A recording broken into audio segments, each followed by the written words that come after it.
Assalamualaikum warahmatullahi wabarakatuh. Perkenalkan, nama saya Dilan Nurpadila dari kelas 11 MIPA 5. Di sini saya akan menjelaskan tentang masuknya Jepang ke Indonesia dan sambutan rakyat Indonesia.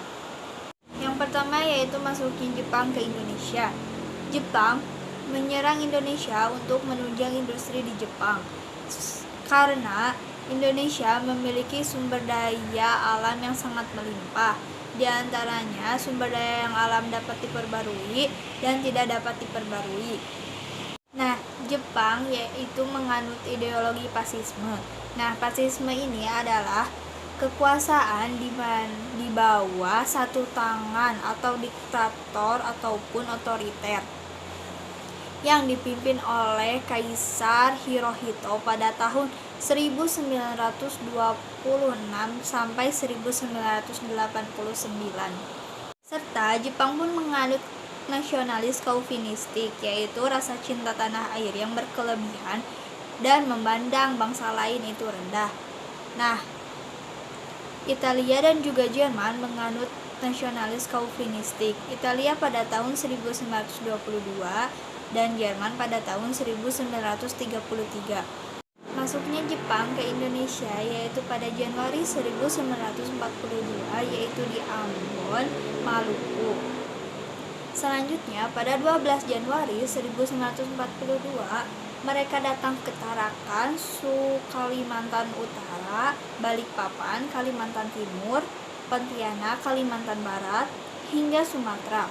Dan setelah Jepang berhasil menguasai wilayah-wilayah tersebut, Jepang memusatkan penjajahannya terhadap Pulau Jawa sebagai pusat pemerintahan Hindia Belanda. Pada waktu itu, Belanda tidak tinggal diam saat kedatangan Jepang. Belanda ataupun Hindia Belanda menghalau kedatangan Jepang dan membentuk pasukan sekutu yang dibantu oleh Amerika yang disebut dengan ABRACOM, Amerika, British, Dutch, Australia Command. ABDACOM bermarkas di Lembang yang dipimpin oleh Letnan Jenderal Terporten. Namun, kekuatan gabungan dari ABDACOM tidak cukup kuat untuk mengusir Jepang. Dan akhirnya, Jepang mengalahkan ABDACOM atau Belanda Hindia Belanda.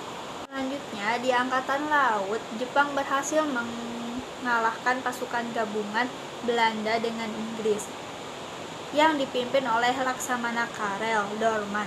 Sisa pasukan Belanda yang tersisa kemudian melarikan diri ke Australia. Akhirnya pada 1 Maret 1942 pasukan Jepang yang berada di bawah Jenderal Imamura mendarat di Pulau Jawa, yaitu di 3 titik atau 3 lokasi. Di antaranya yaitu di Banten yang dipimpin oleh Jenderal Imamura sendiri, yang kedua yaitu di Indramayu yang dipimpin oleh Jenderal Kolonel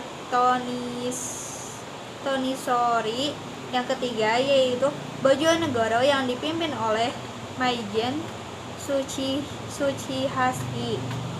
Setibanya pasukan Jepang di Pulau Jawa, pasukan Jepang langsung menyerbu pusat-pusat kekuatan Belanda di Pulau Jawa. Pada 5 Maret 1942, pasukan Jepang berhasil menguasai Batavia ataupun Jakarta.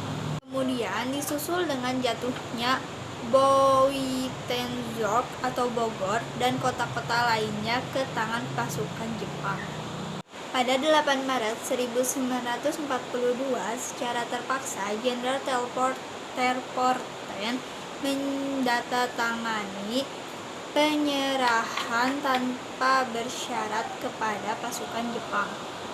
Penyerahan kekuasaan tersebut dilakukan di Kalijati, Subang, Jawa Barat. Nah, penyerahan tersebut diberi nama Kapitulasi Kalijati. Pada akhirnya berakhir sudah penjajahan pada masa Belanda di Indonesia, namun dimulai pula kependudukan Jepang di Indonesia. Dan itulah penjelasan dari masuknya bangsa Jepang ke Indonesia. Yang kedua yaitu sambutan rakyat Indonesia terhadap bangsa Jepang.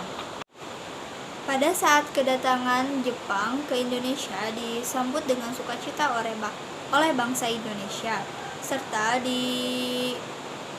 dieluk-elukan oleh bangsa Indonesia dan menarik simpatik bangsa Indonesia, serta bangsa Indonesia menyorak-nyorakan banzai banzai yang artinya selamat datang.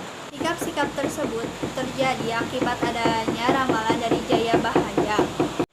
Jayabahaya ataupun Maharaja Jayabahaya adalah Raja Kediri yang memerintah sekitar tahun 1135 sampai 1157. Ramalan Jayabahaya yang terkenal diantaranya yaitu yang pertama, akan menyebarnya seks bebas, yang kedua yaitu munculnya kereta api dan pesawat terbang, yang ketiga yaitu Pulau Jawa sering terjadi banjir, yang keempat yaitu korupsi akan terjadi di mana-mana, yang kelima yaitu akan ada bangsa kulit kuning yang datang ke Indonesia untuk mengusir bangsa kulit putih. Pada saat masuknya Jepang ke Indonesia, Jepang mempunyai strategi untuk menarik simpati bangsa Indonesia. Yang pertama yaitu Jepang memutarkan lagu kebangsaan Indonesia selain kebangsaannya sendiri, Kimigayo, yaitu menyiarkannya di radio Tokyo. Kedua yaitu strategi penawaran barang yang berkualitas dengan harga yang murah. Yang ketiga yaitu bangsa Jepang dan juga bangsa Indonesia memiliki kesamaan, yaitu membenci Belanda. Yang keempat yaitu bangsa Jepang menjanjikan bahwa bangsa Indonesia akan terbebas dari penjajahan bangsa Barat. Yang kelima yaitu program Pan Asia ataupun memajukan program seluruh Asia. 6 yaitu membentuk perkumpulan gerakan 3A dengan semboyan Nippon Cahaya Asia, Nippon Pelindung Asia, Nippon Pemimpin Asia. Nah, demikianlah penjelasan dan pemaparan dari saya. Mohon maaf apabila ada kesalahan. Wabillahi taufiq wal hidayah. Wassalamualaikum warahmatullahi wabarakatuh.